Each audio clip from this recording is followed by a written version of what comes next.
I ran 2 marathons 6 weeks apart. In marathon 1, I ran a 3:28:30.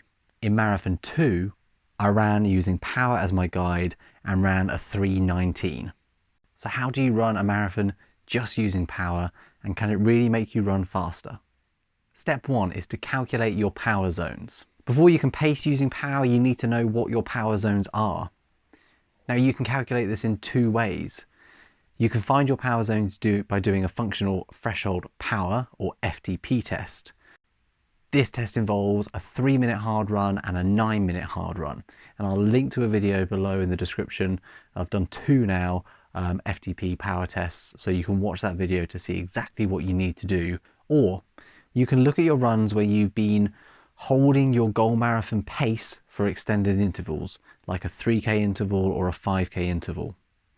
Take the average power from that extended interval, and then you've got the power zone that you need to run in for your marathon. So let's say the pace you need to hold to reach your goal marathon time is 4:30 per kilometer.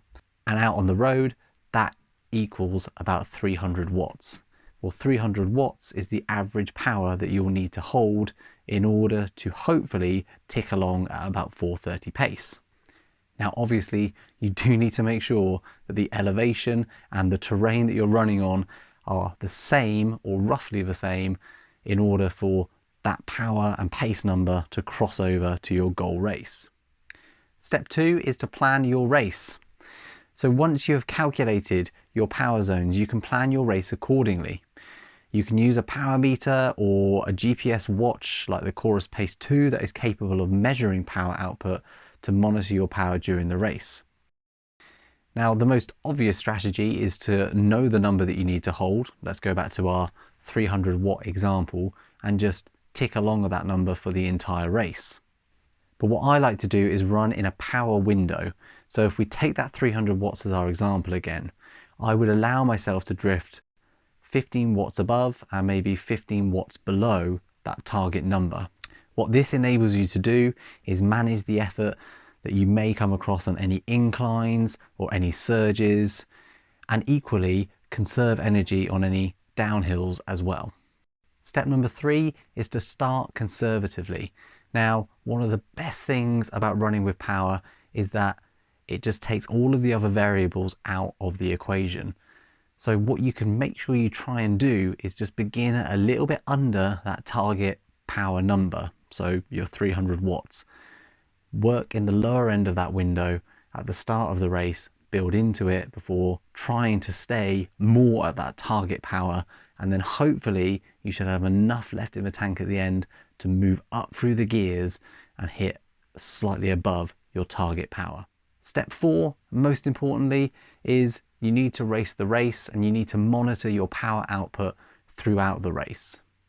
So throughout the race, monitor your power on your watch and ensure that you're staying within your target power zones.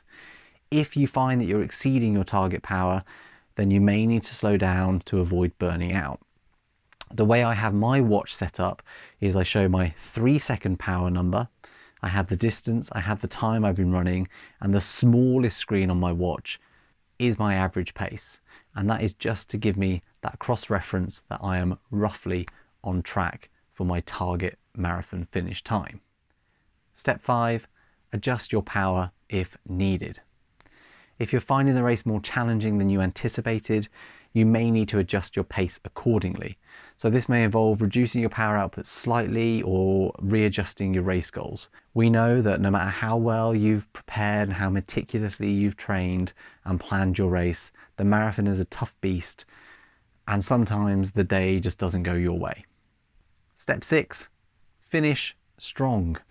As you approach, for me, that final 3K, if I'm feeling all right at that point, the stomach's feeling fine, the legs are feeling fine, you've got 3K to go, you can try and leave it all out there on the course and aim to increase your power output to finish strong.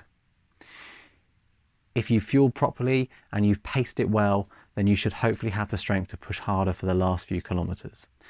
You could easily gain a minute, maybe even more, in those final stages of the race. So by following these steps, you too can effectively pace your race using power. It's worked for me really effectively, not just in marathons, but in shorter races as well. And I'm sure it can work for you too.